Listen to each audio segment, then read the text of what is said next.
Running. Bindu Malayali community ഗ്രൂപ്പിന്റെ സ്വന്തം ശബ്ദമായ മലയാള ജാലകത്തിന്റെ മറ്റൊരു എപ്പിസോഡിലായിട്ട് എല്ലാവർക്കും സ്വാഗതം. ഇന്ന് ഞാൻ ഒത്തിരി സ്നേഹത്തോടെ ഒപ്പം തന്നെ വളരെയധികം ഒരു പ്രത്യേകമായൊരു മനസ്ഥിതിയോട് കൂടിയിട്ടാണ് ഞാൻ നിങ്ങളെ ഒരു അതിഥിയെ പരിചയപ്പെടുത്തുന്നത്. ഇന്ത്യയിൽ നിന്ന്, കേരളത്തിൽ നിന്ന്, നമ്മുടെ സ്വന്തം മണ്ണിൽ നിന്ന് ഇവിടെ എത്തിയ നമ്മുടെ എല്ലാവരുടെയും പ്രിയപ്പെട്ട ഗായിക മിൻമിനി മലയാള ജാലകത്തിലേക്ക് സ്വാഗതം. Thank you. നമുക്ക് ഇന്ന് നമ്മൾ സംസാരിക്കുമ്പോൾ നമുക്കറിയാം മിൻമിനി ഇവിടെ വന്നിരിക്കുന്നത് വിക്ടോറിയൻ ഡോക്ടേഴ്സ് അസോസിയേഷൻ നടത്തുന്ന ഒരു ഫണ്ട് റൈസിംഗ് പ്രോഗ്രാം 22-ാം തീയതി, നവംബർ 22-ാം തീയതി വില്യംസ് ടൗൺ ഹാളിൽ വെച്ച് 6 മണി തുടങ്ങിയാണ് നമ്മൾ നല്ല നല്ല ഗാനങ്ങളുമായിട്ട് ആ ഒരു ടീം അടക്കം നമുക്ക് ഫണ്ട് റൈസിങ് ചെയ്യാനായിട്ട് മിൻമിനി ഇവിടെ വന്നിരിക്കുന്നത്. അപ്പോൾ അതുകൊണ്ട് ആദ്യം തന്നെ ഞങ്ങൾ ഓസ്ട്രേലിയയിൽ മെൽബണിലൂടെ എത്തിയതിൽ വളരെയധികം സന്തോഷം. ഞങ്ങൾ സ്നേഹപൂർവ്വം സ്വാഗതം ചെയ്യുന്നു. ഞാനിങ്ങനെ ഓർക്കുമായിരുന്നു, ചെറുപ്പത്തിലെ നമ്മൾ ചെറിയ കാലഘട്ടങ്ങളിൽ തന്നെ റോജ വളരെ മനോഹരമായിട്ട് എല്ലാ ഹൃദയങ്ങളിലും ഓടി നടക്കുന്ന ആ ശബ്ദം തൊട്ടാണ് മിൻമിനി എന്നുള്ളൊരു ഗായികയെ എല്ലാവരും തന്നെ അറിയുന്നത്. പക്ഷെ തിരിച്ചറിയുന്നത് അതിനു മുമ്പേ ഒത്തിരി നാളുകളിൽ ആ ഒരു സംഗീതം മനസ്സിലും അതോടൊപ്പം തന്നെ നമ്മുടെ കലാരംഗത്തും ഒപ്പം പല വേദികളിലും സിനിമകളിലൊക്കെ ഉണ്ടെങ്കിലും ആ റോജയാണ് ഞങ്ങളെ ഹൃദയങ്ങളിലേക്ക് കൊണ്ടുവന്നത്. പക്ഷെ ഞാൻ എന്താ പറയുക, എൻ്റെ ഒരു പേഴ്സണൽ ലൈഫിൽ പറയുകയാണെങ്കിൽ പതിരവായി ആ പാട്ടാണ് പാടാൻ എനിക്ക് അറിയില്ലെങ്കിലും നമ്മൾ പറയില്ല, നമ്മുടെ എപ്പോഴും മനസ്സിൽ കൊണ്ട് നടക്കുന്ന അല്ലെങ്കിൽ പാടിക്കൊണ്ടിരിക്കുന്ന ഒരു പാട്ട്. റോജയേക്കാൾ അധികം പാടിയിട്ടുള്ളത് ആ പാട്ട്. അതെ അതെ. അപ്പം ഞാൻ തുടങ്ങുന്ന ഒരു ഇത് നമ്മുടെ ശ്രോതാക്കൾ എല്ലാവരും തന്നെ കേൾക്കാനായിട്ട് ഇങ്ങനെ കൊതിക്കുന്ന കുറേ കാര്യങ്ങളുണ്ട്. അപ്പം മിൻമിനിയുടെ കഥ ആർക്കും തന്നെ അന്വേഷിച്ച് പോകേണ്ട കാര്യമില്ല, ഒത്തിരി പേർക്കറിയാം. പക്ഷെ ഞങ്ങൾക്ക് മിൻമിനിയുടെ ഹൃദയത്തിൽ നിന്ന് അറിയേണ്ട കാര്യം, എവിടെ നിന്നാണ് ആ ഒരു സംഗീതം എന്ന സംഗീതത്തോടുള്ള ഒരു സ്നേഹം ആരംഭിച്ചത്? അതെൻ്റെ വീട്ടിൽ നിന്ന്. അപ്പച്ചൻ, അമ്മച്ചി, എൻ്റെ 3 ചേച്ചിമാർ, അമ്മച്ചിയുടെ ഫാമിലി, അപ്പച്ചൻ്റെ ഫാമിലി, എല്ലാവരും പാട്ട് ഇഷ്ടമുള്ളവരും പാടുന്നവരും വേറെ ഇൻസ്ട്രുമെൻറ്റ്സ് വായിക്കുന്നവരും ഒക്കെ ഉണ്ട്. അപ്പോൾ അവിടെ നിന്നാണ് എനിക്ക് സംഗീതം കിട്ടിയത്. പഠിച്ചിട്ട് ഉണ്ടാക്കിയ ഒരു എന്താ പറയുക, കലയല്ല. അപ്പോൾ ആ ഒരു സ്നേഹം എനിക്ക് തോന്നുന്നു ജനിക്കുന്നതിന് മുൻപേ ആ ഒരു രക്തത്തിലാണ്. ഇത്രയും വർഷങ്ങൾ ഒരു ഏകദേശം എന്താ നമ്മുടെ ഓർമ്മയിൽ എപ്പോഴും തങ്ങി നിൽക്കുന്ന കുറേ നല്ല ഗാനങ്ങൾ തന്നിട്ടുള്ള ഒരു ഗായിക എന്ന നിലയിൽ ചിന്തിക്കുമ്പോൾ മനസ്സിൽ എപ്പോഴും തങ്ങി നിൽക്കുന്ന ഒരു ഗാനം, എല്ലാവരും മനസ്സിൽ വിചാരിക്കുന്ന ഒരു ഗാനമുണ്ട്, എന്നാൽ അത് തന്നെയാണോ അതോ ഏതായിരിക്കും ആ ഒരു ഹൃദയത്തിൽ ഇപ്പോഴും എനിക്കത് എൻ്റെ ഹൃദയത്തിനോട് ചേർന്ന് നിൽക്കുന്ന ഒരു ഗാനമാണ് എന്ന് തോന്നുന്ന ഏതായിരിക്കും ഒരു ഗാനം? ഞാൻ പാടിയ എല്ലാ പാട്ടുകളും തന്നെ ഞാൻ വളരെ സ്നേഹത്തോടെ പാടിയ പാട്ടുകളാണ്. അതൊന്ന്. പിന്നെ ഈ വിക്ടോറിയ ഈ ഷോ ഈ മലയാളി ഡോക്ടേഴ്സ് ഓഫ് വിക്ടോറിയ ഈ ഷോ തന്നെ ചിന്ന ചിന്ന ആസൈ എന്നുള്ള ടൈറ്റിലാണ് അത് തുടങ്ങിയിരിക്കുന്നത്. അപ്പം അതുകൊണ്ട് തന്നെ ആ പാട്ടും എൻ്റെ ലൈഫും തമ്മിൽ ഒരുപാട് ബന്ധമുണ്ട്. എന്നെ ഇപ്പോൾ ബിസ്മി പറഞ്ഞില്ലേ, എന്നെ മിൻമിനി എന്നൊരു ഗായികയെ തിരിച്ചറിഞ്ഞ ഒരു പാട്ട് എന്ന് പറയുന്നത് ചിന്ന ചിന്ന ആസൈ തന്നെയാണ്. അത് വേൾഡ് വൈഡ് പാതിര വൈകുന്നേരം കൂടുതലും മലയാളീസിന് ആണ് കൂടുതൽ അറിയുന്നത്. തമിഴ് ശ്രോതാക്കൾക്ക് അത്രയും അറിയുമെന്ന് എനിക്കറിയില്ല. കൂടുതലും എവിടെ ചെന്നാലും മലയാളീസ് കൂടുതൽ ചോദിക്കുന്നത് പാതിര വൈകുന്നേരമാണ്. അപ്പോൾ ഈ 2 പാട്ടും എനിക്കിഷ്ടമാണ്. ഞാൻ പാടിയ എല്ലാ പാട്ടും എനിക്കിഷ്ടമാണ്. പക്ഷെ എൻ്റെ ലൈഫിനെ കുറേ ലൈഫിൽ എന്നെ സ്വാധീനിച്ച പാട്ടുകളാണ് ഇത് 2. അതുകൊണ്ട് തന്നെ ഹൃദയത്തോട് ചേർന്നതാണോ ജീവിതത്തോട് ചേർന്നതാണോ എന്ന് ഞാൻ എങ്ങനെ പറയും? നല്ലൊരു ചോദ്യമാണ്. ഒരു പക്ഷേ നമ്മുടെ ജീവിതത്തേക്ക് മാറ്റിമറിച്ച അനുഭവങ്ങളായിരിക്കും നമ്മുടെ ഹൃദയത്തിൽ നമ്മളിങ്ങനെ കൂട്ടിവെക്കുക എപ്പോഴും. കാരണം അതായിരിക്കും നമ്മുടെ ശക്തി, അതായിരിക്കും ഒരു പക്ഷെ നമ്മളെ മുന്നോട്ട് കൊണ്ടുപോകുന്ന ആ ഒരു ലക്ഷ്യം. അപ്പം എനിക്ക് തോന്നുന്ന ആ 2 പാട്ടിൻ്റെ ആരാധകരുടെ ഹൃദയത്തിലുള്ള ആ ഒരു ജീവൻ തന്നെയായിരിക്കും അല്ലേ? അതൊരു ബ്ലെസ്ഡ്, അതൊരു ആശീർവദിക്കപ്പെട്ട പാട്ടുകളാണ്. എന്നാണ് എൻ്റെ വിശ്വാസം.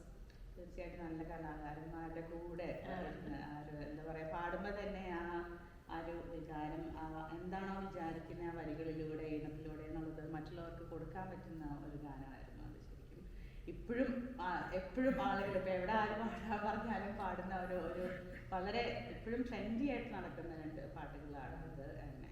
അതില് അങ്ങനെ ആ 2 പാട്ടുകളിലൂടെയാണ് മിൻമിനിയെ ആളുകൾ കാണുന്നുണ്ടെങ്കിലും ഞാൻ എൻ്റെ പേഴ്സണൽ ആയിട്ടുള്ള ഒരു പെർസ്പെക്റ്റീവിൽ എനിക്ക് തോന്നുന്നത് ഏറ്റവും ആ ഒരു എൻ്റെ ഒരു ഞാൻ അനുഭവിച്ചതിൽ ഞാനിപ്പോഴും വിശ്വസിക്കുന്നതാണ്, കണക്റ്റിംഗ് ടു യുവർ കോറാണ് ഒരു ജീവിതത്തിൻ്റെ ഒരു വ്യത്യാസം, അല്ലെങ്കിൽ അത് തുടങ്ങാനായിട്ടുള്ള ഒരു കാരണം.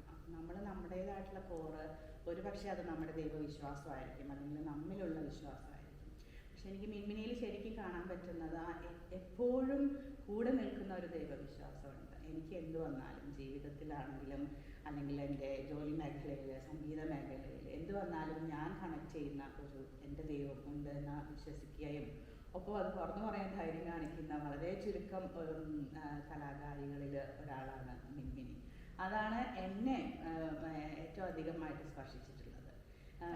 അത് എനിക്ക് തോന്നുന്നത്, എനിക്ക് എൻ്റെ ദൈവത്തിൽ പൂർണ്ണ വിശ്വാസമുണ്ടെന്ന് ഉറക്കെ പ്രഖ്യാപിക്കുന്നത് വളരെ ശക്തമായ ഒരു വ്യക്തിത്വത്തിൻ്റെ അടയാളമാണ്. എന്ത് തോന്നുന്നു? സത്യം. ശക്തമായ വ്യക്തിത്വം എന്നതിലുപരി അതാണ് സത്യം. പിന്നെ അതിനപ്പുറം ഒന്നുമില്ല എനിക്ക്. പക്ഷെ എൻ്റെ ശ്വാസം പോലും എൻ്റെ ദൈവത്തിനുള്ള നന്ദിയാണ്. പക്ഷെ പലർക്കും അത് തുറന്ന് പറയാനും ഒരു പക്ഷെ അവർക്ക് അത് അനുഭവിക്കുന്നുണ്ടെങ്കിലും പല കാരണങ്ങളാലും അത് മറച്ചു വെക്കുന്നുണ്ട്. പക്ഷെ എനിക്ക് അതിൽ വളരെ വ്യക്തമായിട്ട് കാണാൻ കഴിഞ്ഞത് അതാണ്. പല മേഖലകളിലൂടെ പോയിട്ടുണ്ടെങ്കിലും സംഗീതം ഒരുപക്ഷെ കുറെ നാളത്തേക്ക് തൊടുന്നില്ലെങ്കിലും ദൈവത്തെ തൊട്ടുകൊണ്ട് തന്നെ ഇരുന്നിരുന്ന ഒരു ജീവിതമായിട്ടാണ്. സംഗീതം ഞാൻ ഇന്നും തൊടുന്നുണ്ട്. എന്നും എൻ്റെ കൂടെ ഉണ്ട് സംഗീതം. എൻ്റെ വീട് മുഴുവനും സംഗീതമാണ്. അതെ, ഓക്കെ. എൻ്റെ ഹസ്ബൻഡ് മ്യൂസിഷ്യനാണ്, എൻ്റെ മകൻ മ്യൂസിഷ്യനാണ്, മോള് പാടും.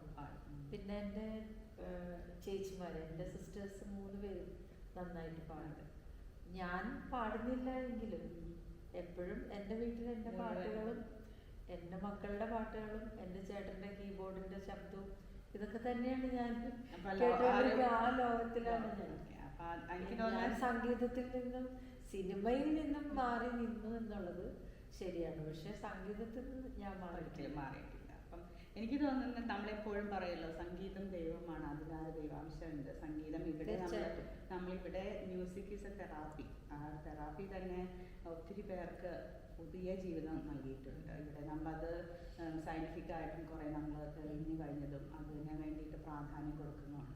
അതുകൊണ്ടുകൂടിയാണ് എനിക്ക് മനസ്സിലാവുന്നത് ഒരു ഡോക്ടർമാരുടെ ഒരു ഗ്രൂപ്പ്, അപ്പോൾ അവർക്ക് സയൻറ്റിഫിക്കായിട്ടും അറിയാം. ഒപ്പം തന്നെ പ്രത്യേകിച്ച് വിക്ടോറിയൻ മലയാളി ഡോക്ടേഴ്സിൻ്റെ അവരുടെ അസോസിയേഷൻ ഞാൻ മനസ്സിലാക്കിയതും ഞാൻ ഇടപെടുന്ന ഡോക്ടേഴ്സുമായിട്ട് കാണുന്നതിൽ എനിക്ക് മനസ്സിലായത് അവർക്ക് അവരനുഭവിച്ച ഒരു വളരെ വലിയ ഭാഗ്യമാണ് നാട്ടിലൊക്കെ ഡോക്ടറാവാന്ന് പറയുന്നതല്ലോ. അതും ഇപ്പം ഇവിടെ ഡോക്ടേഴ്സായിട്ട് പ്രാക്ടീസ് ചെയ്യുന്നത് ഓൾമോസ്റ്റ് നമ്മുടെയൊക്കെ തലമുറയിലുള്ളതാണ്.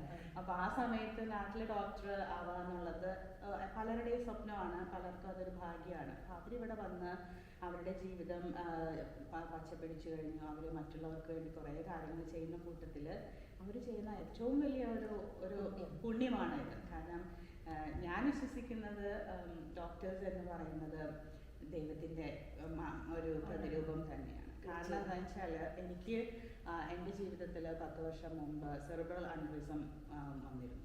അപ്പം അതിൽ ഡോക്ടേഴ്സ് നമ്മളോട് നേരിട്ട് പറഞ്ഞു, ട്രീറ്റ്മെൻറ്റ് ചെയ്യാൻ പറ്റുമോ എന്ന് അറിയത്തില്ല, ട്രീറ്റ്മെൻറ്റ് ചെയ്താൽ അത് വിജയകരമാകുമോ എന്ന് അറിയത്തില്ല, മേ ബി 4% 5% മാത്രമേ അതിന് വിജയം ഉണ്ടാകുകയുള്ളൂ. പക്ഷെ ആ സമയത്ത് എൻ്റെ കുഞ്ഞുങ്ങൾ 15 മാസം ആയിട്ടുള്ള ട്വിൻസ് ആയിരുന്നത്.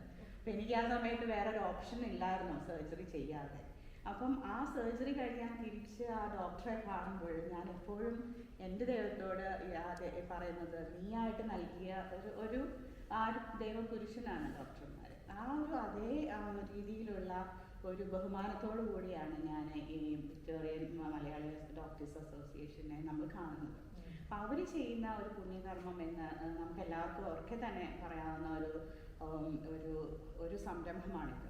ഇതിന് തൊട്ട് മുമ്പ് തന്നെ നമ്മൾ സ്ത്രീകൾക്ക് വേണ്ടിയിട്ട് ഈ ഒരു ഡോക്ടേഴ്സ് ഗ്രൂപ്പ് വളരെ നല്ല ഒരു ദിവസം സമ്മാനിച്ചായിരുന്നു. സ്ത്രീകളുടെ ആരോഗ്യപരമായ കാര്യങ്ങളെ പറ്റി സംസാരിക്കാനും ബോധവൽക്കരിക്കാനും ഒക്കെ ആയിട്ട് വളരെ മനോഹരമായിട്ട് നടന്നൊരു പരിപാടിയായിരുന്നു. അപ്പോൾ അതുകൊണ്ട് ഈ ഒരു സംരംഭത്തിൻ്റെ പിറകിൽ നമുക്ക് എല്ലാവർക്കും വളരെ വലിയൊരു പ്രത്യാശയുണ്ട്. കാരണം ഡോക്ടേഴ്സ് അസോസിയേഷൻ പുറത്തുവിടുന്ന അല്ലെങ്കിൽ നടത്തുന്ന സംഭവങ്ങൾക്ക് അതിൻ്റേതായിട്ടുള്ള ഒരു കാരണം ഉണ്ട്. അതിനോടൊപ്പം തന്നെ അവർ നൽകുന്ന പ്രവർത്തനങ്ങൾക്ക് അതിൻ്റേതായിട്ടുള്ള ഒരു സ്റ്റാൻഡേർഡ് ഉണ്ട്. ഒരു സീരിയസ്നെസ് ഉണ്ട്. അതെ. അപ്പോൾ നമ്മളെല്ലാവരും 22-ാം തീയതിക്ക് വേണ്ടിയിട്ട് ഉറ്റുനോക്കിക്കൊണ്ടിരിക്കുകയാണ്. ഇങ്ങനെ ഒരു ഫണ്ട് റേസിങ്ങിന് വേണ്ടിയിട്ട് ഓസ്ട്രേലിയയിൽ എത്തുമ്പോൾ എന്താണ് തോന്നുന്നത് എനിക്ക്? കാരണം ഒക്കെ ഞാനിങ്ങനെ സിനിമയിൽ പാടി അല്ലെങ്കിൽ അവിടെ പല കാര്യങ്ങൾ ചെയ്തു, സംഗീത ലോകത്ത് പല കാര്യങ്ങൾ ചെയ്തു. പക്ഷെ ഇവിടുത്തെ മലയാളികളുടെ ഒരു ഫണ്ട് റേസിങ്ങിന് വേണ്ടിയിട്ട് വരുന്നു എന്ന് പറഞ്ഞപ്പോൾ അതിൻ്റെ ആ ഒരു ഡിസ്കഷൻസ് ഒക്കെ തുടങ്ങിയപ്പോൾ എന്തായിരുന്നു ആ ഒരു തീരുമാനം എടുക്കാനുള്ള കാരണങ്ങൾ, അല്ലെങ്കിൽ എന്തായിരുന്നു മനസ്സിൽ തോന്നിയ കാര്യങ്ങൾ? ഇത് സത്യത്തിൽ ഒരു സ്നേഹക്കൂട്ടായ്മയിൽ നിന്നുണ്ടായ ഒരു ഡിസ്കഷനാണ് ഈ പ്രോഗ്രാമിനെ കുറിച്ച്. നാട്ടിൽ കഴിഞ്ഞ വർഷം പ്രിയ ചേച്ചിയും ശാന്തകുമാരേട്ടനും വന്നപ്പോൾ എന്നെ കാണാൻ വന്നു. അപ്പം ഞാൻ ഇപ്പം കൂടുതൽ വിവരിക്കുന്നില്ല. എനിക്കും എന്താ പറയുക, രോഗപീഠകളുടെ ഒരു കുത്തൊഴുക്കിലൂടെ ജീവിച്ചു വന്ന ആളാണ്. ശബ്ദത്തിൻ്റെ ബുദ്ധിമുട്ടല്ല അല്ലാതെ കുറേ ഇഷ്യൂസ്, എനിക്ക് ഹെൽത്ത് ഇഷ്യൂസ് ഉണ്ടായിരുന്നു. അതിലൂടെയൊക്കെ കടന്നു വരുമ്പോഴും എനിക്ക് എൻ്റെ ഫാമിലി, എൻ്റെ ഹസ്ബൻഡ്, എൻ്റെ വീട്ടുകാർ, എൻ്റെ മക്കൾ, ഇവരെല്ലാം എനിക്ക് സപ്പോർട്ടാണ്. അതുകൊണ്ടാണ് ഞാൻ ഇന്ന് ഇവിടെ ഇരിക്കുന്നത്. അപ്പോൾ ചേച്ചിയും ചേട്ടനും എന്നെ വന്ന് കണ്ടു സംസാരിച്ചു കഴിഞ്ഞപ്പം അവരാണ് എന്നോട് ഇങ്ങനെ ഒരു ആഗ്രഹം പറഞ്ഞു, ഇനി വരണം, ഓസ്ട്രേലിയയിൽ വരണം, ഇങ്ങനൊരു പ്രോഗ്രാം നമുക്ക് ചെയ്യണം എന്ന് പറഞ്ഞപ്പോൾ എനിക്ക് സത്യം പറഞ്ഞാൽ ഭയങ്കര അത്ഭുതമായിരുന്നു. കാരണം ഞാൻ ഇത്രയും സർജറീസ്, ഒരു 4 സർജറീസ് എനിക്ക് കഴിഞ്ഞു. അപ്പം ഇതൊക്കെ കഴിഞ്ഞിരുന്നിട്ടും അവർക്ക് എൻ്റെ മേലുള്ള ഒരു കോൺഫിഡൻസ് കണ്ടപ്പോൾ സത്യത്തിൽ ഞാൻ അതിശയിച്ചു. കാരണം ഇനി ഞാൻ പാടിയവർ കേട്ടിട്ടില്ല. ഞാൻ ഇത്രയും അസ്വസ്ഥതകൾ കഴിഞ്ഞിട്ട് അവർ എൻ്റെ പാട്ട് കേട്ടിട്ടില്ല. അപ്പം ഇവരെങ്ങനെയാണ് അതവിടെ ദൈവമല്ലേ പ്രവർത്തിച്ചത്? അതാണ് ഞാൻ പറയുന്നത്. അത് ഞാൻ പറഞ്ഞിട്ടോ അല്ലാതെ അവർ എന്താണ് അവരെ കൊണ്ട് അങ്ങനെ പറയിപ്പിച്ചതെന്നോ ഒന്നും എനിക്കറിയില്ല. അപ്പോൾ ഇങ്ങനെ ഒരു പ്രോഗ്രാം എന്ന് പറയുമ്പോൾ വളരെ സന്തോഷം തോന്നി. നമുക്ക് ചെയ്യാൻ ചേച്ചി എന്ന് ഞാൻ വളരെ സോഫ്റ്റായിട്ട് പറഞ്ഞു വിട്ടു. ഇത് പോസിബിൾ ആണോ എന്നുള്ളത് എനിക്കറിയില്ല. പക്ഷെ ഞാൻ എല്ലാ കാര്യങ്ങളും ദൈവത്തോട് സമർപ്പിക്കുന്ന ആളാണ്. അപ്പോൾ ഇതും ഞാൻ അങ്ങനെ കൊടുത്തു. കുറേ ദിവസങ്ങൾ കഴിഞ്ഞപ്പോൾ പ്രിയ ചേച്ചിയും ശാന്തകുമാരേട്ടനും വീണ്ടും കോണ്ടാക്ട് ചെയ്തു. അവിടെ നിന്നാണ് ഈ പ്രോഗ്രാം ഡിസ്കഷൻ തുടങ്ങിയത്. അപ്പോൾ അവർ പറഞ്ഞു ഇങ്ങനൊരു നല്ല കാര്യത്തിന് വേണ്ടിയാണ് ഈ പ്രോഗ്രാം ചെയ്യുന്നത് എന്നൊക്കെ പറഞ്ഞപ്പോൾ കൂടുതലും എനിക്ക് സന്തോഷം തോന്നി.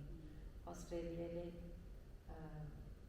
ഇന്ത്യയിലെ ഈ ഓർഗനൈസേഷന് വേണ്ടി ഇങ്ങനെ ചാരിറ്റിക്ക് വേണ്ടി ചെയ്യുന്ന ഒരു പ്രോഗ്രാം എന്ന് പറഞ്ഞപ്പോൾ അതും ഇത്ര ചെറിയ എന്നെ കൊണ്ട് അത് സാധിപ്പിക്കാൻ അവരെടുക്കുന്ന ആ ഒരു എന്താ പറയുക, അതിനെ അവരെനിക്ക് തന്ന പ്രോത്സാഹനമായിട്ടാണ് ഞാൻ അതിനെ കാണുന്നത്. എനിക്ക് അവരുടെ രണ്ടുപേരുടെയും ആ ഒരു, എനിക്ക് തോന്നുന്നു അവരിലൂടെ ആ ഒരു ഓസ്ട്രേലിയ ആഗ്രഹിക്കുന്ന ഒരു ഗായിക വന്നത് തന്നെയായിട്ടാണ് ഞങ്ങൾ കാണുന്നത്. ഞാൻ എൻ്റെ ലൈഫിൽ ഫസ്റ്റ് ടൈമാണ് ഓസ്ട്രേലിയ.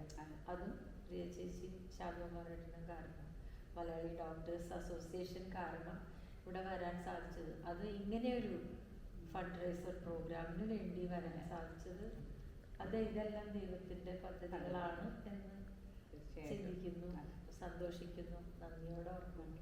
നമുക്കറിയാം ഇതിൻ്റെ പിറകിൽ പ്രവർത്തിച്ച 2 വ്യക്തികൾ തന്നെയാണ് ഇന്ന് എനിക്ക് ഈ ഒരു ഇൻ്റർവ്യൂ എടുക്കാനും എന്നെ സഹായിക്കുന്നത്. അപ്പോൾ അവരുടെ മഹാമനസ്കത, അതിന് പിറകിലുള്ള ആ പുണ്യങ്ങളൊക്കെയാണ് ഇപ്പോൾ ഇനി നമ്മൾ 22-ാം തീയതി ഈ നല്ല ഗായകരിലൂടെ കുറേ നല്ല ഗാനങ്ങളായിട്ട് നമ്മൾ കേൾക്കാനായിട്ട് നമ്മൾ നോക്കിയിരിക്കുന്നത്. തീർച്ചയായിട്ടും നമുക്കറിയാം ആ ഒരു വേദി നല്ലൊരു വേദിയാണ്. കാരണം ഇവിടെയൊക്കെ നമ്മൾ വില്യംസ് ടൗൺ ഹാളിലൊരു പ്രോഗ്രാം കാണാനായിട്ട് നമ്മൾ സാധാരണ ഓണം പരിപാടികൾ നടത്തുന്ന ഒരു ഓഡിറ്റോറിയമാണ്. വളരെ നല്ല രീതിയിൽ നമുക്ക് ആസ്വദിക്കാൻ പറ്റുന്ന ഒരു ഓഡിറ്റോറിയത്തിൽ തന്നെയാണ് നമ്മൾ ഈ പാട്ട് കേൾക്കാനായിട്ട് പോകുന്നത്. അപ്പോൾ അപ്പം ചെറുതായിട്ട് ഇപ്പം നമുക്കറിയാം ഒത്തിരി കാര്യങ്ങൾ നമ്മളൊരു സർപ്രൈസ് ആയിട്ട് തന്നെ പാട്ടിനെ പറ്റി നിർത്തണം. എന്നാലും എന്തൊക്കെ കാര്യങ്ങൾ ഞങ്ങൾക്ക് ശനിയാഴ്ച എക്സ്പെക്ട് ചെയ്യാം? നിങ്ങൾ ഞങ്ങൾ എന്തായാലും വരണം. വന്ന് കാണുക. അതൊരു സന്തോഷത്തിന്റെ ദിവസം ആയിരിക്കും എന്ന് വിശ്വാസമുണ്ട്. ഞാൻ മാത്രമല്ലല്ലോ, എൻ്റെ ഹസ്ബൻഡും ചെയ്യുന്നുണ്ട്, കീബോർഡ് പ്ലേ ചെയ്യുന്നുണ്ട്, പാടുന്നുണ്ട്. പിന്നെ ഞങ്ങളോടൊപ്പം ഈ ഓസ്ട്രേലിയയിലുള്ള ഒത്തിരി പ്രഗത്ഭരായ കലാകാരന്മാരും പങ്കെടുക്കുന്നുണ്ട്. അപ്പം തീർച്ചയായിട്ടും ഇതൊരു നല്ല പ്രോഗ്രാം ആയിരിക്കും എന്ന് തന്നെ ഞാൻ വിശ്വസിക്കുന്നുണ്ട്. അതിനു വേണ്ടിയാണ് ഞങ്ങൾ ഇത്ര നേരത്തെ വന്നത്. റിഹേഴ്സൽസ് ഒക്കെ ചെയ്ത് ഒരുങ്ങാൻ വേണ്ടി. അപ്പോൾ ഇവിടുത്തെ മ്യൂസീഷ്യൻസും ആയിട്ടൊരു കോർഡിനേഷൻ വേണമല്ലോ. അപ്പം അതിനു വേണ്ടിയാണ് നേരത്തെ എത്തിയത്. നേരത്തെ വന്നത് വെതർ വൈസ് എങ്ങനെയാ തോന്നുന്നു? നമുക്ക് ഇപ്പോൾ ഒരു കണ്ടിട്ടുണ്ട്. നാളെ കുറച്ചുകൂടെ മഴയാണ്. അതെ, ഇന്ന് ഞങ്ങളെ സംബന്ധിച്ച് മഴയില്ല, നാളെ മഴയുണ്ട്. പക്ഷെ ഇന്ന് ഞങ്ങളെ സംബന്ധിച്ച് ഏറ്റവും നല്ല വെതറായിരുന്നു. കാരണം എന്താ വെച്ചാൽ സൂര്യനെ കാണാന്ന് പറഞ്ഞാൽ മെൽബൺകാർക്ക് ലോട്ടറി അടിച്ചിട്ടില്ലേ. ശരി. അപ്പൊ എന്തായാലും എനിക്ക് തോന്നുന്നത് നമ്മുടെ ആ ഒരു കലയെ സ്നേഹിക്കുന്ന, പ്രത്യേകിച്ച് സംഗീതത്തെ സ്നേഹിക്കുന്ന കുറേ പേര് ഇവിടെ ഉണ്ട്. ഇപ്പൊ റെമി ടോമി വന്ന് ഓസ്ട്രേലിയയിൽ മുഴുവൻ ഒരു തരംഗം കഴിഞ്ഞു പോയെങ്കിലും മിൻമിനിയുടെ ഗാനം കേൾക്കുക എന്നുള്ളത് വേറൊരു ഒരു അനുഭവമായിട്ടാണ്. ടോമിയൊക്കെ എന്താ പറയാ, ഭയങ്കര പെർഫോമർ അല്ലേ. അതുപോലെ പെർഫോമൻസ് അല്ല, നമ്മൾ ആരും ഞാൻ വെറുതെ പാടുള്ളൂ. ഗാനത്തിന്റെ പാട്ട് നിങ്ങൾക്ക് സന്തോഷത്തോടെ കേൾക്കാൻ സാധിക്കും എന്നുള്ള ഉറപ്പുണ്ടാവും. തീർച്ചയായും. ഏതെങ്കിലും ഒരു സ്പെഷ്യൽ ലിസ്റ്റ് ഓഫ് പാട്ടുകൾ മനസ്സിലുണ്ടോ? ചിന്ന എന്തായാലും പാടാതെ കണ്ടിട്ടില്ല. നല്ല നല്ല പാട്ടുകളുണ്ട്. നല്ല നല്ല പാട്ടുകൾ എല്ലാം നിങ്ങൾക്ക് ഇഷ്ടപ്പെടുന്ന പാട്ടുകളെല്ലാം തന്നെ ഉണ്ട്. തമിഴുണ്ട്, മലയാളമുണ്ട്. അപ്പൊ നമ്മള് ഈ ഒരു പരിപാടി നമ്മൾ വീട്ടിൽ ഇങ്ങനെ ആലോചിക്കുകയാണ്. ഈ ഒരു പരിപാടി കഴിഞ്ഞിട്ട് എന്നായിരിക്കും ഇനി ഓസ്ട്രേലിയയിലോട്ട് വരാനായിട്ട്? നിങ്ങൾക്ക് എന്നെ ഇഷ്ടപ്പെട്ടാൽ, നിങ്ങൾ എന്നെ വിളിച്ചാൽ ഞാൻ ഓടി. സിനിമാ മേഖലയിലോട്ട് പോകുമ്പോഴേ ഇപ്പൊ നമ്മള് സിനിമാ മേഖലയിൽ എന്തെങ്കിലും പ്രവർത്തനങ്ങൾ ഇപ്പം നടന്നുകൊണ്ടിരിക്കുന്നുണ്ടോ? ഉണ്ട്. അപ്പം ഞാൻ ഒത്തിരി വർഷങ്ങൾക്ക് ശേഷം ഇപ്പം അടുത്തടുത്ത് ബ്രിഡ് ഷൈൻ ഡയറക്ടറുടെ ഒരു പടത്തിൽ പാടി. മധു ബാലകൃഷ്ണനും ഞാനും കൂടി ഒരു പാട്ട്. പിന്നെ അതിനുശേഷം ഒരു പടം റിലീസായി, നൈറ്റ് റൈഡേഴ്സ്. അതിലെൻ്റെ മോനും പാടിയിട്ടുണ്ട്. എൻ്റെ മോൻ ആ പടത്തിൻ്റെ ആറാറൊക്കെ ചെയ്തിട്ടുണ്ട്. അപ്പം ഞങ്ങള് മമ്മിയും മോനും ഒന്നിച്ചൊരു സിനിമയിൽ വന്നതാണ് നൈറ്റ് റൈഡേഴ്സ്. പിന്നെ അതിൽ ഞാനൊരു സോളോ സോങ് പാടിയിട്ടുണ്ട്. പിന്നെ ഇനിയിപ്പോൾ ഒരെണ്ണം ഡിസംബർ 5 എന്നാണ് അവർ പറഞ്ഞിട്ടുള്ളത്. ഡേറ്റ് മാറുമെന്നറിയില്ല. പൊങ്കാല എന്ന് പറഞ്ഞൊരു മൂവി, ശ്രീനാഥ് ബാസിയുടെ. രഞ്ജിൻ രാജാണ് അതിൻ്റെ മ്യൂസിക് ഡയറക്ടർ. നൈറ്റ് റൈഡേഴ്സിൻ്റെ നേഹ യാക്സൺ ആണ് മ്യൂസിക്. അങ്ങനെ 3 പടങ്ങൾ ചെയ്യും. എങ്ങനെ തോന്നുന്നു പണ്ടത്തെ ആ ഒരു സിനിമാ ലോകവും ഇപ്പോഴത്തെ AI-യും അല്ലെങ്കിൽ ടെക്നോളജി എല്ലാം കൂടെ വരുമ്പോൾ നമ്മുടെ ആ എഫേർട്ട് സെയിം ലെവലിലാണോ അതോ വേറൊരു ഫീല് തോന്നുന്നുണ്ടോ? എനിക്ക് മറിച്ചൊന്നും തോന്നുന്നില്ല. പാട്ടുകാരെപ്പോഴും പാടി തന്നെ വിജയിക്കണം. പാട്ട് പാടി തന്നെ കേൾപ്പിക്കണ്ടേ. അതിന് ശേഷമാണല്ലോ അവര് പക്ഷെ നമ്മൾ ചെയ്യേണ്ടത് ഇന്നും തന്നെയാണ്.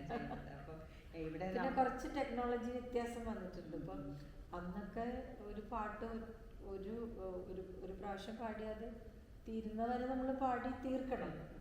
അങ്ങനെ ഉണ്ടായിരുന്നു ഒരു കാലഘട്ടം. ഇപ്പം ചിലപ്പോൾ വിത്ത് ഓർക്കസ്ട്ര, ഒത്തിരി ഓർക്കസ്ട്ര വെച്ച് ഞാൻ ഒരുപാട് പാതിര വൈകുന്നേരമൊക്കെ അങ്ങനെയാണ് റെക്കോർഡ് ചെയ്യുന്നത്. ഒത്തിരി പാട്ടുകൾ, രാജസാറിൻ്റെ ഒരുപാട് പാട്ടുകൾ വിത്ത് ഓർക്കസ്ട്ര. അത് 100-150 ഓർക്കസ്ട്ര ഉണ്ടാവും. അങ്ങനെ വലിയൊരു ലൈവ് റെക്കോർഡിംഗ് ആയിരുന്നു. പക്ഷെ ഇപ്പോൾ അങ്ങനെയില്ല. ഇപ്പോൾ ഓർക്കസ്ട്ര എല്ലാം എടുത്തതിന് ശേഷം ആണ് പാട്ടുകാർ ചെന്ന് പാട്ട് പാടും.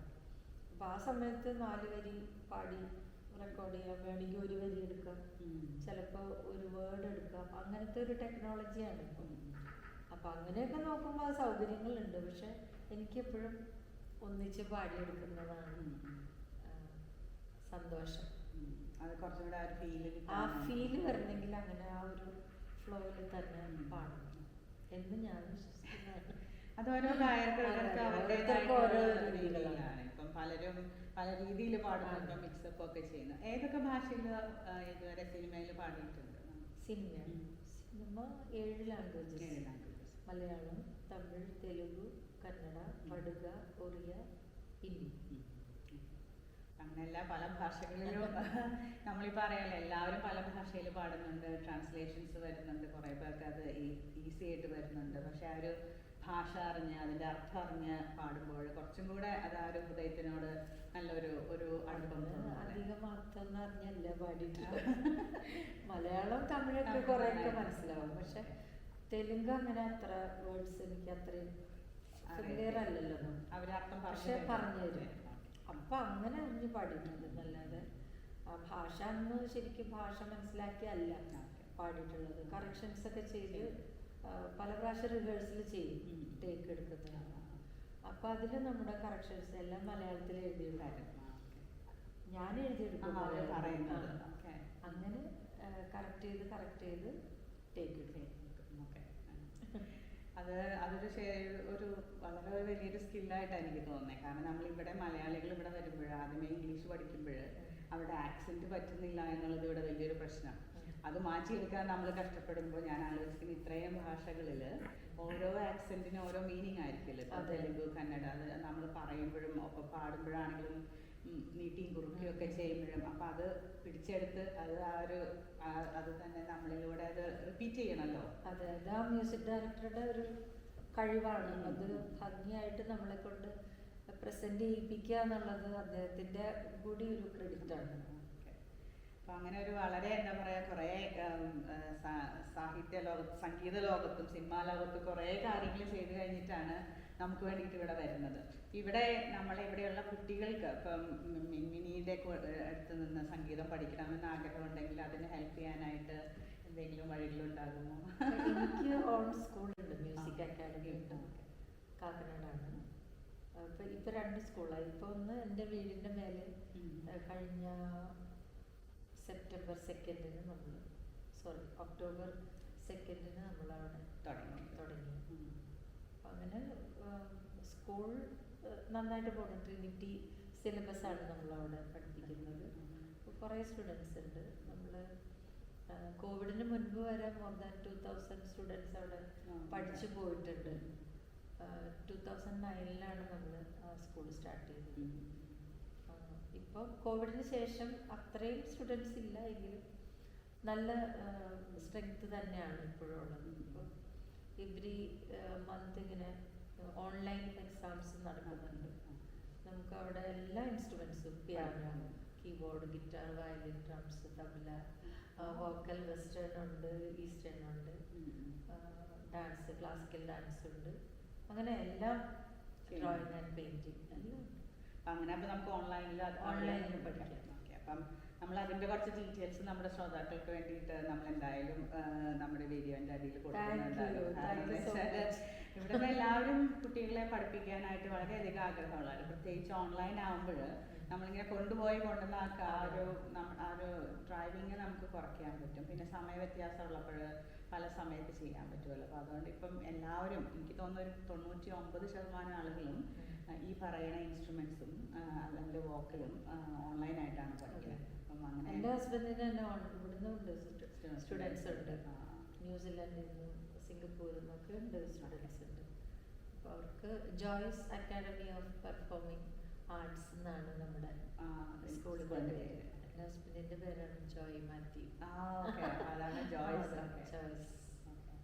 അത് ആ രണ്ട് ഇൻസ്റ്റിറ്റ്യൂട്ടിനെ പറ്റിയിട്ട് ഇവിടെ ചിലപ്പോൾ ഒരു പക്ഷെ ആദ്യമായിട്ട് അറിയുന്ന ആൾക്കാരായിരിക്കും. അപ്പം അതുകൊണ്ട് ഞങ്ങൾക്ക് അതൊരു പ്രചോദനമാണ്. കാരണം കുറേ കൂടെ നമ്മൾ എത്തിക്കലി അല്ലെങ്കിൽ റെസ്പോൺസിബിൾ ആയിട്ടുള്ള വഴിയിലൂടെ കലയെ കാണുന്നവരെയാണ് ഈ ഒരു ഏഴയുടെ കാലഘട്ടത്തിൽ ആൾക്കാർ നോക്കുന്നത്. കാരണം ഇപ്പം സോഷ്യൽ മീഡിയ എന്ന് പറഞ്ഞാൽ അഡ്വർടൈസ്മെൻറ്റിൻ്റെ ഒരു മഹാസമുദ്രമാണ്. അതിൽ സത്യസന്ധതയ്ക്ക് എവിടെയാണ് വിലയുള്ളതെന്ന് നമുക്കറിയാൻ പറ്റത്തില്ല. അപ്പം അതുകൊണ്ട് നമ്മൾ നേരിട്ട് അന്വേഷിച്ച് അല്ലെങ്കിൽ അതിൻ്റെ ആ ഒരു ക്വാളിറ്റി ഉള്ള കാര്യങ്ങൾ കിട്ടാനായിട്ട് ആളുകൾ നോക്കുന്നുണ്ട് ഇവിടെ. അപ്പം അതുകൊണ്ട് എന്തായാലും അത് നല്ലൊരു പ്രസ്ഥാനമാണ്. കാരണം ഞങ്ങളെപ്പോലുള്ളവർക്ക് നമ്മുടെ കുട്ടികൾക്കൊക്കെ ആയിട്ട് കണക്ട് ചെയ്യാനൊക്കെ ശരിക്കും നല്ലതായിരിക്കും.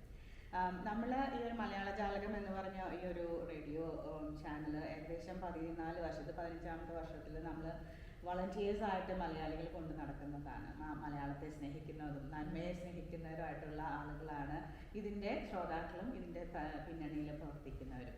അപ്പം ഞാൻ ചോദിക്കാൻ വരുന്നത്, നമുക്കറിയാം നന്മ കൂടെ കൊണ്ട് നടക്കുന്നതുകൊണ്ടാണ് നമ്മൾക്ക് ജീവിതത്തിൽ ജീവിതം എപ്പോഴും ഒരു തുടർക്കഥ പോലെ അപ്പ് ആൻഡ് ഡൗൺ അല്ലെങ്കിൽ കുന്നും മലയും അങ്ങനെയുള്ളവരും പോകുമ്പോൾ അതിലൊരു നന്മ എന്നുള്ളൊരു അംശത്തെ കൊണ്ട് നടക്കാനായിട്ട് നമ്മൾ എന്തെങ്കിലും ഒരു കൃത്യമായിട്ട് പറഞ്ഞാൽ നമ്മുടെ കപ്പിനെ നമ്മൾ ഫുള്ളാക്കണം നന്മയാക്കിയിട്ട്. എങ്കിൽ മാത്രമാണല്ലോ നമുക്ക് മറ്റുള്ളവർക്ക് ആ ഒരു നന്മ കൊടുക്കാനായിട്ട് പറ്റുള്ളൂ. മിൻമിനി എന്ന ഒരു വ്യക്തിയുടെ ജീവിതം നോക്കുമ്പോൾ എന്താണ് ആ ഒരു നന്മയെ കൂടെ കൊണ്ട് നടക്കാനായിട്ട് ഉള്ള ശക്തി കിട്ടിയത്? എങ്ങനെയാണ് ആ ഒരു നന്മയെ കൂടെ കൊണ്ട് നടക്കുന്നത്? നന്മയെ കൂടെ കൊണ്ട് നടക്കുകയാണോ എന്ന് എനിക്കറിയില്ല. എൻ്റെ ചുറ്റുമുള്ളത് നന്മയാണ്. ഞാൻ നന്മയുടെ ഉള്ളിലാണ് ജീവിക്കുന്നത്. അവിടെ ഞങ്ങൾക്ക് എന്താ പറയുക, സാധാരണ ഉള്ള വീടുകളിലെ പോലെ മറ്റുള്ളവരെ കുറിച്ചുള്ള ഡിസ്കഷൻസ് വളരെ കുറവാണ്.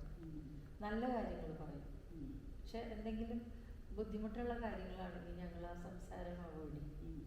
അങ്ങനെ ഒരു പ്രാക്ടീസ് നമ്മുടെ വീട്ടിലുണ്ട്. അത് ഒരു നല്ല കാര്യമായിട്ട് എനിക്ക് തോന്നിയിട്ടുണ്ട്. കൂടുതലും നെഗറ്റീവ്സ് നമ്മൾ മറ്റുള്ളവരെ കുറിച്ച് പറയാതിരിക്കുക എന്നുള്ളൊരു പ്രാക്ടീസ് എല്ലാ മനുഷ്യർക്കും നല്ലതാണ്. എനിക്ക് തോന്നുന്നു അതൊരു വളരെ വലിയ ഒരു സന്ദേശമാണ്. ഒപ്പം വളരെ ബുദ്ധിമുട്ടുള്ള ഒരു സംഭവമായിട്ട് എനിക്ക് ഒരു ബുദ്ധിമുട്ടില്ല. നമുക്കത് തോന്നുന്നതാണ്. നമ്മൾ കൂടുതൽ ഒരാളെ ക്രിട്ടിസൈസ് ചെയ്ത് ആ കുറ്റങ്ങളിലേക്ക് നോക്കാതെ, എത്ര കുറ്റമുള്ള ആളാണെങ്കിലും എന്തെങ്കിലും ഒരു പ്ലസ് ഇല്ലാതിരിക്കില്ല. അപ്പൊ നമ്മൾ ആ പ്ലസ്സിലേക്ക് നോക്കിയാൽ മതി. അപ്പൊ നമ്മൾ ഈ നെഗറ്റീവ് മറക്കും. അതൊന്ന്. പിന്നെ നന്മ കൂടെ കൊണ്ട് നടക്കുന്നു എന്നുള്ളത് സിമ്പിളാണ്. നന്മ കൂടെ കൊണ്ട് നടക്കണമെന്നല്ല. എല്ലാ കാര്യങ്ങളും ഇപ്പൊ എന്ത് ഡിഫിക്കൽട്ടീസ് നമ്മുടെ ലൈഫിൽ വന്നാലും എല്ലാം എനിക്ക് ഇത് നന്മയാക്കി തരുന്ന ദൈവം എൻ്റെ കൂടെ ഉണ്ട് എന്നുള്ള ഒരു വിശ്വാസം മാത്രമാണ് എന്നെ ഇപ്പൊ ഇവിടെ ഇങ്ങനെ എത്തിയിട്ടുള്ളത്. മാത്രമല്ല സിമ്പിളല്ല. എനിക്ക് തോന്നുന്നത് ദൈവവചനാണ്. എന്ത് നിന്റെ ദൈവം നിനക്കെല്ലാം നന്മയ്ക്കായി. അതാണ്. അത് വിശ്വസിച്ചാൽ മതി. അല്ലാതെ നമ്മുടെ മഹിമയോ നമ്മുടെ മഹത്വം ഒന്നും അല്ല. എല്ലാം ദൈവം നല്ലതിനായിട്ട് തരിക. നമ്മളെ ഒരിക്കലും നാശത്തിലേക്ക് നയിക്കുന്ന ദൈവമല്ല നമ്മുടെ ദൈവം. എനിക്കെപ്പോഴും പ്രത്യാശ തരുന്നതും എന്നെ ജീവിപ്പിക്കുന്നതും ആ വചനങ്ങളാണ്. അത് വളരെ പവർഫുൾ ആയിട്ടുള്ള വചനങ്ങളാണ്. കാരണം എന്ന് വെച്ചാൽ നമുക്ക് ജീവിതത്തിൽ ആരും ഇല്ലാണ്ട് വരുമ്പോൾ ആണ് നമുക്ക് അതിൻ്റെയൊക്കെ വിലയും അല്ലെങ്കിൽ ആ ഒരു ശക്തി നമ്മൾ ജീവിതത്തിൽ അനുഭവിക്കുന്നത്. ഒരുപക്ഷെ നമ്മുടെ മെൽബണിലെ മലയാളികളെ സംബന്ധിച്ചിടത്തോളം അവർക്ക് അതിൻ്റെ ഒരു വില അറിയേണ്ട ഒരു സമയമാണ്. കാരണം നമ്മൾ പുറമേ പുറമേ നോക്കുമ്പോൾ വളരെ മനോഹരമായിട്ടുള്ള ജീവിതമാണ്. നമ്മൾ ഏറ്റവും നല്ലൊരു കൺട്രിയാണ് ഓസ്ട്രേലിയ. മാത്രമല്ല മെൽബണിൽ ഇപ്പോൾ നമ്മൾ ആ ഒരു ആവറേജിന് മേലെയുള്ള ഒരു ജീവിത ശൈലി തന്നെയാണ് എല്ലാവർക്കും ഉള്ളത്. ഇപ്പോൾ സാമ്പത്തികപരമായിട്ട് നോക്കുകയാണെങ്കിലും എല്ലാവരും ഒരുവിധം നല്ല രീതിയിൽ ജീവിക്കാനായിട്ടുള്ള ഒരു സാമ്പത്തിക ഭദ്രത ഉള്ള ഒരു രാജ്യമാണ്. പക്ഷെ നമ്മൾ കുടുംബ ബന്ധങ്ങൾ അല്ലെങ്കിൽ ഈ പറഞ്ഞ നമ്മുടെ സുഹൃത്ത് ബന്ധങ്ങൾ അങ്ങനെയുള്ള സ്ഥലങ്ങളിൽ എല്ലാവർക്കും സമാധാനം ഉണ്ടോ എന്നുള്ളത് 100% നമുക്ക് ഉറക്കെ പറയാം. ഒരു 50% ആളുകൾ സമാധാനമില്ലാതെ ജീവിക്കുന്ന കുടുംബങ്ങളാണെന്ന്. പലപ്പോഴും നമ്മളുടെ അടുത്ത് സ്റ്റാറ്റിസ്റ്റിക്സ് പറയുന്നത് ഇപ്പോൾ ഫാമിലി വയലൻസ് ഒരു ഭാഗത്തുണ്ടെങ്കിലും അതോടൊപ്പം ഏറ്റവും അധികം വിഷമം അനുഭവിക്കുന്നത് ഇപ്പോൾ ടീനേജ് പ്രായമുള്ള കുഞ്ഞുങ്ങളുള്ള കുടുംബങ്ങളാണ്. ഇപ്പം നമുക്ക് ജോലി കിട്ടാമെന്നുള്ളത് ഒരു വിഷമം നമ്മൾ വരുന്ന സമയത്തുള്ളതാണ്. പക്ഷെ നമ്മളൊന്ന് സെറ്റിലായി കഴിയുമ്പോഴുണ്ടാകുന്ന ഏറ്റവും വലിയൊരു ബുദ്ധിമുട്ട് നമ്മുടെ ടീനേജ് കുഞ്ഞുങ്ങൾ അവരെങ്ങനെ അവരുടെ ജീവിതം കാണും അല്ലെങ്കിൽ അവരുടെ ഐഡൻറ്റിറ്റി ഐഡൻറ്റിറ്റി അവരെങ്ങനെ കണക്ട് ചെയ്യും, അല്ലെങ്കിൽ നമ്മൾ വിചാരിച്ച നമ്മൾ പണ്ട് അറിഞ്ഞതും പഠിച്ചതുമായിട്ടുള്ള ആ ഒരു ഐഡൻറ്റിറ്റി എന്നുള്ള ഒരു ബോധ്യം എന്താണെന്ന് തന്നെ തെറ്റിപ്പോകുന്ന ഒരു കാലഘട്ടമാണ് ഇവിടെ. അത് ഏറ്റവും കൂടുതൽ നമ്മുടെ മലയാളികളെ വിഷമിപ്പിക്കുന്ന ഒരു സംഭവമാണ്. അപ്പം ഞാൻ പറഞ്ഞു വന്നത്, അവരുടെ ആ വിഷമത്തിലൂടെ പോകുമ്പോഴാണ് അവർക്ക് ഇങ്ങനെയുള്ള ആ ഒരു ശക്തി, ദൈവത്തിൻ്റെ ശക്തി മനസ്സിലാകാൻ പറ്റുന്നതും, ഒപ്പം അവർ വിചാരിക്കുന്നത് കുറച്ച് നേരത്തെങ്കിലും എനിക്ക് എൻ്റെ മനസ്സിനൊരു സമാധാനം കിട്ടാൻ പറ്റുന്ന ഒരു വേദി ഏതാണ്, അല്ലെങ്കിൽ എങ്ങനെയാണ് എൻ്റെ ജീവിതത്തിൽ ഒരു ചെറിയൊരു സമാധാനത്തിൻ്റെ സമയമുണ്ടാകുക. അങ്ങനെയാണ്, അതുകൊണ്ടാണ് ഇങ്ങനെയുള്ള രാജ്യങ്ങളിൽ ഇതുപോലെയുള്ള നമ്മുടെ ഗായകന്മാരും വരാനായിട്ട് നമ്മൾ ആഗ്രഹിക്കുന്നതും അവരെ കൊണ്ടുവരുന്നതും. കാരണം സംഗീതം എപ്പോഴും നമ്മളെ നമ്മുടെ നന്മയിലോട്ട് തിരിച്ചു കൊണ്ടുവരുന്നുണ്ട്. അതുകൊണ്ട് തന്നെയാണ് മലയാള ജാലകത്തിനും ഈ ഒരു ഫണ്ട് റൈസിങ്ങിനോട് വളരെയധികം ഒരു താല്പര്യമുള്ളത്. നമ്മൾ ഒത്തിരി പേര്, പ്രത്യേകിച്ച് വെസ്റ്റ് ഭാഗത്താണ് ഇത് നടക്കുന്നത്. സാധാരണ ഇതുപോലെയുള്ള എല്ലാ നല്ല പ്രോഗ്രാംസും ഈസ്റ്റിലോട്ട് വരുന്ന സമയത്ത് നമ്മുടെ ഭാഗത്തോട്ട് വരുന്ന ഒരു പ്രോഗ്രാമാണ്. അപ്പം അതുകൊണ്ട് മെൽബൺ വെസ്റ്റിലോട്ട് ഞങ്ങളെല്ലാവരും പ്രത്യേകം വീണ്ടും ക്ഷണിക്കുന്നു. ഞങ്ങളെല്ലാവരും തന്നെ വരുന്നതായിരിക്കും. ടിക്കറ്റുകളും അതിൻ്റെ എല്ലാവരും നമ്മുടെ ഗ്രൂപ്പുകളിൽ പോകുന്നുണ്ട്. ഒപ്പം നമ്മൾ ഈ ഒരു വീഡിയോയോട് കൂടി അതിൻ്റെ ലിങ്കും എങ്ങനെയാണ് എപ്പോഴാണ് എത്തേണ്ടത് അങ്ങനത്തെ സംഭവങ്ങളൊക്കെ കൊടുക്കും. അപ്പം എന്തായാലും ആ ദൈവത്തിൽ വിശ്വസിക്കുന്ന ഈശോ നയിക്കട്ടെ എന്ന് തന്നെയാണ് ഞാൻ പ്രതീക്ഷയുണ്ട്, പ്രത്യാശയുണ്ട്. ആ ഒരു ബലം തന്നെയാണ് ഇവിടം വരെ എത്തിച്ചിട്ടുള്ളത്. ഇതുവരെ കാത്ത ദൈവം ഇനിയും കാക്കും. അതെ. ഇനിയും നല്ല നല്ല പരിപാടികളായിട്ട് വീണ്ടും മെൽബണിൽ വരാനായിട്ട് സാധിക്കട്ടെ. മെൽബണിൽ മാത്രമല്ല, ഓസ്ട്രേലിയ മുഴുവനും ന്യൂസിലൻഡിലൊക്കെ നമുക്ക് ഇതുപോലെയുള്ള നല്ല നല്ല നല്ല അവസരങ്ങൾ ലഭിക്കട്ടെ എന്ന് പ്രാർത്ഥിക്കുന്നു. അപ്പൊ എല്ലാവിധ ഭാവുകങ്ങളും പ്രാർത്ഥനകളും. ഒപ്പം 22-ാം തീയതി കാണാം. നന്ദി. നമ്മളോട് കൂടെ ഇന്ന് ഈ റേഡിയോ ഷോയിൽ നിങ്ങളെ ഞാൻ അവതരിപ്പിച്ചത് ഇന്ത്യയിൽ നിന്ന് മാത്രമല്ല, ലോകത്തിലെ എവിടെ മലയാളികളുണ്ടോ അവരുടെ ഹൃദയത്തിൽ എന്നും, മലയാളികൾ മാത്രമല്ല ലോകത്തിലെ ഏത് ഭാഷയിൽ, ഇപ്പോൾ 7 ഭാഷയിൽ പാടിയ ഗാനങ്ങളിൽ റോജയിലെ ഗാനത്തെ ഏറ്റവും അധികം ഹൃദയങ്ങളിലേക്ക് കൊടുത്തുവിട്ട ഒരു ഭാഗ്യം നിറഞ്ഞ ഒരു ഗായികയാണ് നമ്മോട് കൂടെ ചേരുന്നത്. 22-ാം തീയതി, ഈ മാസം 22-ാം തീയതി. വെറും ദിവസങ്ങൾ മാത്രമേ ഉള്ളൂ നമുക്ക് ടിക്കറ്റുകൾ എടുക്കാനായിട്ട്. ഇതെങ്ങനെ നിങ്ങൾക്ക് ഇതിൻ്റെ ടിക്കറ്റ് കിട്ടാം എന്നുള്ളതിൻ്റെ ഡീറ്റെയിൽസ് എല്ലാം നമ്മൾ ഈ വീഡിയോന് കൂടെ നമ്മൾ ഫേസ്ബുക്കിലും മറ്റ് പേജുകളിലും നമ്മൾ അപ്ലോഡ് ചെയ്യുന്നതായിരിക്കും. നിങ്ങൾക്ക് ഇതിനെപ്പറ്റി കൂടുതൽ അറിയണമെന്നുണ്ടെങ്കിൽ നമ്മൾ ബന്ധപ്പെടേണ്ടത് വിക്ടോറിയൻ മലയാളി ഡോക്ടേഴ്സ് അസോസിയേഷൻ അംഗങ്ങൾ. അപ്പോൾ നമ്മൾ വെസ്റ്റിലാണ് നിങ്ങളുണ്ടെങ്കിൽ ഡോക്ടർ പ്രിംന, ഡോക്ടർ മനോജ് ആയിരിക്കും നിങ്ങളുടെ ഏറ്റവും നല്ല കോൺടാക്ട്സ്. നിങ്ങൾ ഈ സൈഡിലാണെങ്കിൽ എന്തായാലും ഡോക്ടർ പ്രിയയും കുടുംബത്തെയും നിങ്ങൾ ബന്ധപ്പെടുക. മാത്രമല്ല, നിങ്ങൾക്ക് ഇതിനെപ്പറ്റി എന്തെങ്കിലും കൂടുതൽ അറിയണമെന്നുണ്ടെങ്കിൽ മലയാള ജാലകമായിട്ട് ബന്ധപ്പെടുക. നിങ്ങൾ ഞങ്ങളോട് കൂടെ ഈ ഒരു സമയം മിൻമിനിയെ എന്നെയും കേട്ടതിന് വളരെ നല്ല രീതിയിൽ നന്ദി പ്രകാശിപ്പിക്കുന്നു. ഒപ്പം 22-ാം തീയതി കാണാം എന്ന പ്രതീക്ഷയോടെ നിർത്തുന്നു. നന്ദി, നമസ്കാരം. ഇത് ജസ്മി പാലാട്ടി. നന്ദി.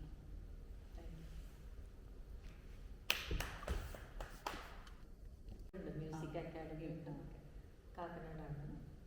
ഇപ്പൊ 2 സ്കൂളായി. ഇപ്പൊ ഒന്ന് എൻ്റെ വീടിന്റെ മേലെ കഴിഞ്ഞ സെപ്റ്റംബർ 2-ന് ഒക്ടോബർ 2-ന് നമ്മളവിടെ തുടങ്ങി.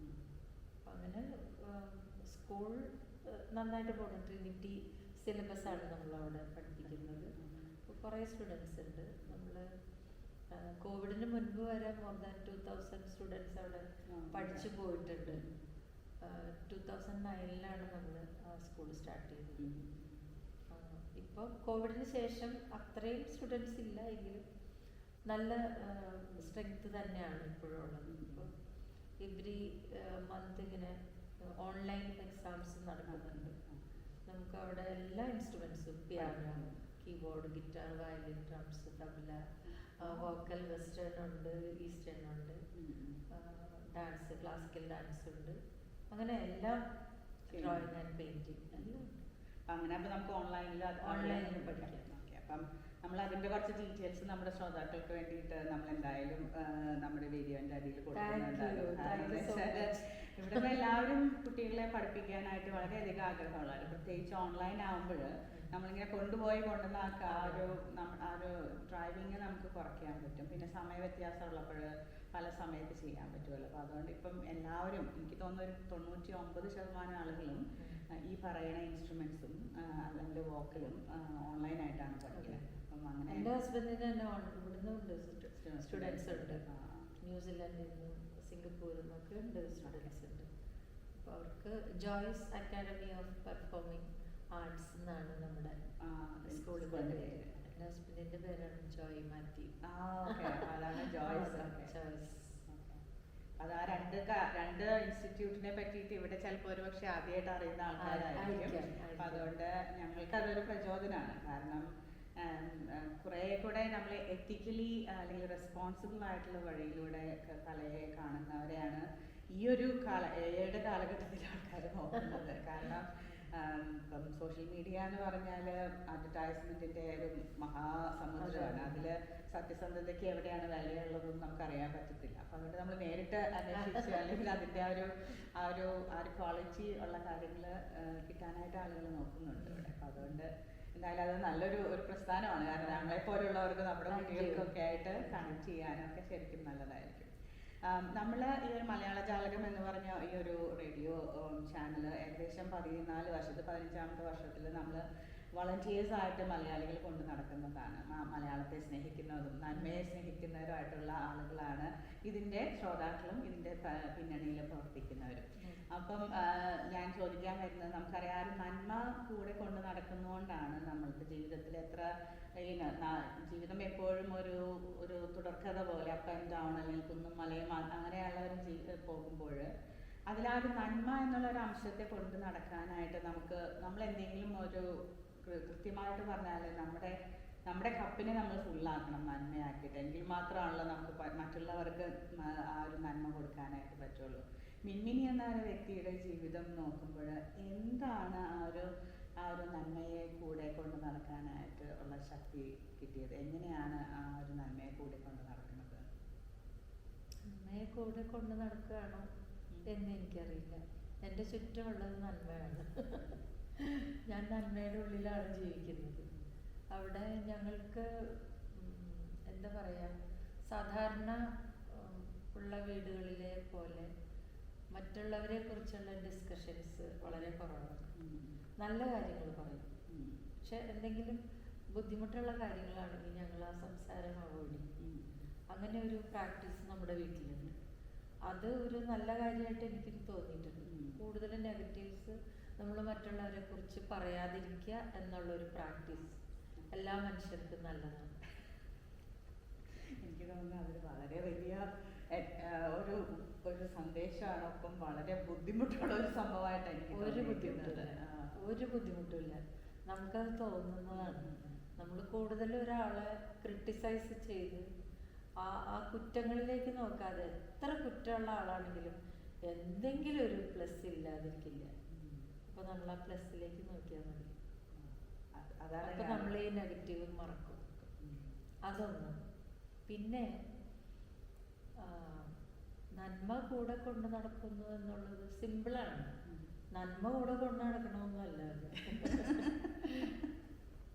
എല്ലാ കാര്യങ്ങളും ഇപ്പൊ എന്ത് ഡിഫിക്കൽട്ടീസ് നമ്മുടെ ലൈഫിൽ വന്നാലും എല്ലാം എനിക്ക് ഇത് നന്മയാക്കി തരുന്ന ദൈവം എൻ്റെ കൂടെ ഉണ്ട് എന്നുള്ള ഒരു വിശ്വാസം മാത്രമാണ് എന്നെ ഇപ്പൊ ഇവിടെ ഇങ്ങനെ എത്തിയിട്ടുള്ളത്. മാത്രമല്ല സിമ്പിളല്ലേ, എനിക്ക് തോന്നുന്നത് ദൈവവചനാണ്. എന്ത് നിന്റെ ദൈവം നിനക്കെല്ലാം നന്മയ്ക്കായി. അതാണ്. അത് വിശ്വസിച്ചാൽ മതി. അല്ലാതെ നമ്മുടെ മഹിമയോ നമ്മുടെ മഹത്വം ഒന്നും അല്ല. എല്ലാം ദൈവം നല്ലതിനായിട്ട് തരില്ല. നമ്മളെ ഒരിക്കലും നാശത്തിലേക്ക് നയിക്കുന്ന ദൈവമല്ല നമ്മുടെ ദൈവം. എനിക്കെപ്പോഴും പ്രത്യാശ തരുന്നതും എന്നെ ജീവിപ്പിക്കുന്നതും ആ വചനങ്ങളാണ്. അത് വളരെ പവർഫുൾ ആയിട്ടുള്ള വചനങ്ങളാണ്. കാരണം എന്ന് വെച്ചാൽ നമുക്ക് ജീവിതത്തിൽ ആരും ഇല്ലാണ്ട് വരുമ്പോൾ ആണ് നമുക്ക് അതിൻ്റെയൊക്കെ വിലയും അല്ലെങ്കിൽ ആ ഒരു ശക്തി നമ്മൾ ജീവിതത്തിൽ അനുഭവിക്കുന്നത്. ഒരുപക്ഷെ നമ്മുടെ മെൽബണിലെ മലയാളികളെ സംബന്ധിച്ചിടത്തോളം അവർക്ക് അതിൻ്റെ ഒരു വില അറിയേണ്ട ഒരു സമയമാണ്. കാരണം നമ്മൾ പുറമേ കാരണം എന്ന് പുറമേ നോക്കുമ്പോൾ വളരെ മനോഹരമായിട്ടുള്ള ജീവിതമാണ്. നമ്മൾ ഏറ്റവും നല്ലൊരു കൺട്രിയാണ് ഓസ്ട്രേലിയ. മാത്രമല്ല മെൽബണിൽ ഇപ്പോൾ നമ്മൾ ആ ഒരു ആവറേജിന് മേലെയുള്ള ഒരു ജീവിത ശൈലി തന്നെയാണ് എല്ലാവർക്കും ഉള്ളത്. സാമ്പത്തികപരമായിട്ട് നോക്കുകയാണെങ്കിലും എല്ലാവരും ഒരുവിധം നല്ല രീതിയിൽ ജീവിക്കാനായിട്ടുള്ള ഒരു സാമ്പത്തിക ഭദ്രത ഉള്ള ഒരു രാജ്യമാണ്. പക്ഷെ നമ്മൾ കുടുംബ ബന്ധങ്ങൾ അല്ലെങ്കിൽ ഈ പറഞ്ഞ നമ്മുടെ സുഹൃത്ത് ബന്ധങ്ങൾ അങ്ങനെയുള്ള സ്ഥലങ്ങളിൽ എല്ലാവർക്കും സമാധാനം ഉണ്ടോ എന്നുള്ളത് 100% നമുക്ക് ഉറക്കെ പറയാം. ഒരു 50% ആളുകൾ സമാധാനമില്ലാതെ ജീവിക്കുന്ന കുടുംബങ്ങളാണെന്ന്. പലപ്പോഴും നമ്മളുടെ അടുത്ത് സ്റ്റാറ്റിസ്റ്റിക്സ് പറയുന്നത് ഇപ്പോൾ ഫാമിലി വയലൻസ് ഒരു ഭാഗത്തുണ്ടെങ്കിലും അതോടൊപ്പം ഏറ്റവും അധികം വിഷമം അനുഭവിക്കുന്നത് ഇപ്പോൾ ടീനേജ് പ്രായമുള്ള കുഞ്ഞുങ്ങളുള്ള കുടുംബങ്ങളാണ്.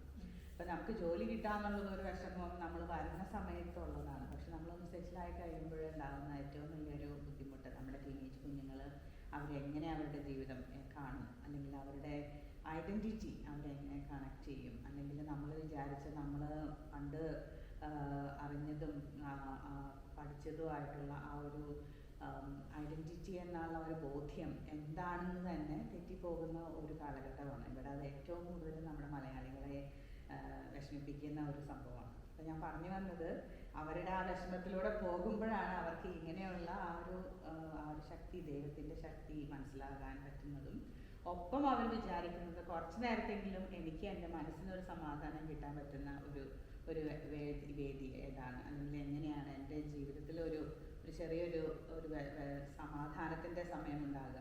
അങ്ങനെയാണ്, അതുകൊണ്ടാണ് ഇങ്ങനെയുള്ള രാജ്യങ്ങളിൽ ഇതുപോലെയുള്ള നമ്മുടെ ഗായകന്മാരും വരാനായിട്ട് നമ്മൾ ആഗ്രഹിക്കുന്നതും അവരെ കൊണ്ടുവരുന്നതും. കാരണം സംഗീതം എപ്പോഴും നമ്മുടെ നന്മയിലോട്ട് തിരിച്ചു കൊണ്ടുവരുന്നുണ്ട്. അതുകൊണ്ട് തന്നെയാണ് മലയാള ജാലകത്തിനും ഈ ഒരു ഫണ്ട് റൈസിങ്ങിനോട് വളരെയധികം ഒരു താല്പര്യമുള്ളത്. നമ്മൾ ഒത്തിരി പേര് പ്രത്യേകിച്ച് വെസ്റ്റ് ഭാഗത്താണ് ഇത് നടക്കുന്നത്. സാധാരണ ഇതുപോലെയുള്ള എല്ലാ നല്ല പ്രോഗ്രാംസും ഈസ്റ്റിലോട്ട് വരുന്ന സമയത്ത് നമ്മുടെ ഭാഗത്തോട്ട് വരുന്ന ഒരു പ്രോഗ്രാമാണ്. അപ്പം അതുകൊണ്ട് മെൽബൺ വെസ്റ്റിലോട്ട് ഞങ്ങളെല്ലാവരും പ്രത്യേകം വീണ്ടും ക്ഷണിക്കുന്നു. ഞങ്ങളെല്ലാവരും തന്നെ വരുന്നതായിരിക്കും. ടിക്കറ്റുകളും അതിൻ്റെ എല്ലാവരും നമ്മുടെ ഗ്രൂപ്പുകളിൽ പോകുന്നുണ്ട്. ഒപ്പം നമ്മൾ ഈ ഒരു വീഡിയോയോട് കൂടി അതിൻ്റെ ലിങ്കും എങ്ങനെയാണ് എപ്പോഴാണ് എത്തേണ്ടത് അങ്ങനത്തെ സംഭവങ്ങളൊക്കെ കൊടുക്കും. അപ്പം എന്തായാലും ആ ദൈവത്തിൽ വിശ്വസിക്കുന്ന ഈശോ നയിക്കട്ടെ എന്ന് തന്നെയാണ് ഞാൻ പ്രതീക്ഷയുണ്ട്, പ്രത്യാശയുണ്ട്. ആ ഒരു ബലം തന്നെയാണ് ഇവിടം വരെ എത്തിച്ചിട്ടുള്ളത്. ഇതുവരെ കാത്ത ദൈവം ഇനിയും കാക്കും. ഇനിയും നല്ല നല്ല പരിപാടികളായിട്ട് വീണ്ടും മെൽബണിൽ വരാനായിട്ട് സാധിക്കട്ടെ. മെൽബണിൽ മാത്രമല്ല, ഓസ്ട്രേലിയ മുഴുവനും ന്യൂസിലാൻഡിലൊക്കെ നമുക്ക് ഇതുപോലെയുള്ള നല്ല നല്ല അവസരങ്ങൾ ലഭിക്കട്ടെ എന്ന് പ്രാർത്ഥിക്കുന്നു. അപ്പൊ എല്ലാവിധ ഭാവങ്ങളും പ്രാർത്ഥനകളും ഒപ്പം 22-ാം തീയതി കാണാം. നന്ദി. നമ്മളോട് കൂടെ ഇന്ന് ഈ റേഡിയോ ഷോയിൽ നിങ്ങളെ ഞാൻ അവതരിപ്പിച്ചത് ഇന്ത്യയിൽ നിന്ന് മാത്രമല്ല, ലോകത്തിലെ എവിടെ മലയാളികളുണ്ടോ അവരുടെ ഹൃദയത്തിൽ എന്നും, മലയാളികൾ മാത്രമല്ല ലോകത്തിലെ ഏത് ഭാഷയിൽ, ഇപ്പോൾ 7 ഭാഷയിൽ പാടിയ ഗാനങ്ങളിൽ റോജയിലെ ഗാനത്തെ ഏറ്റവും അധികം ഹൃദയങ്ങളിലേക്ക് കൊടുത്തുവിട്ട ഒരു ഭാഗ്യം നിറഞ്ഞ ഒരു ഗായികയാണ് നമ്മോട് കൂടെ ചേരുന്നത്. 22-ാം തീയതി, ഈ മാസം 22-ാം തീയതി. വെറും ദിവസങ്ങൾ മാത്രമേ ഉള്ളൂ നമുക്ക് ടിക്കറ്റുകൾ എടുക്കാനായിട്ട്. ഇതെങ്ങനെ നിങ്ങൾക്ക് ഇതിൻ്റെ ടിക്കറ്റ് കിട്ടാം എന്നുള്ളതിൻ്റെ ഡീറ്റെയിൽസ് എല്ലാം നമ്മൾ ഈ വീഡിയോന് കൂടെ നമ്മൾ ഫേസ്ബുക്കിലും മറ്റ് പേജുകളിലും നമ്മൾ അപ്ലോഡ് ചെയ്യുന്നതായിരിക്കും. നിങ്ങൾക്ക് ഇതിനെപ്പറ്റി കൂടുതൽ അറിയണമെന്നുണ്ടെങ്കിൽ നമ്മൾ ബന്ധപ്പെടേണ്ടത് വിക്ടോറിയൻ മലയാളി ഡോക്ടേഴ്സ് അസോസിയേഷൻ അംഗങ്ങൾ. അപ്പോൾ നമ്മൾ വെസ്റ്റിലാണ് നിങ്ങളുണ്ടെങ്കിൽ ഡോക്ടർ പ്രിംന, ഡോക്ടർ മനോജ് ആയിരിക്കും നിങ്ങളുടെ ഏറ്റവും നല്ല കോൺടാക്ട്സ്. നിങ്ങൾ ഈ സൈഡിലാണെങ്കിൽ എന്തായാലും ഡോക്ടർ പ്രിയയും കുടുംബത്തെയും നിങ്ങൾ ബന്ധപ്പെടുക. മാത്രമല്ല, നിങ്ങൾക്ക് ഇതിനെപ്പറ്റി എന്തെങ്കിലും കൂടുതൽ അറിയണമെന്നുണ്ടെങ്കിൽ മലയാള ജാലകമായിട്ട് ബന്ധപ്പെടുക. നിങ്ങൾ ഞങ്ങളോട് കൂടെ ഈ ഒരു സമയം മിൻമിനിയെ എന്നെയും കേട്ടതിന് വളരെ നല്ല രീതിയിൽ നന്ദി പ്രകാശിപ്പിക്കുന്നു. ഒപ്പം 22-ാം തീയതി കാണാം എന്ന പ്രതീക്ഷയോടെ നിർത്തുന്നു. നന്ദി, നമസ്കാരം. ഇത് ജസ്മി പാലാട്ടി. നന്ദി.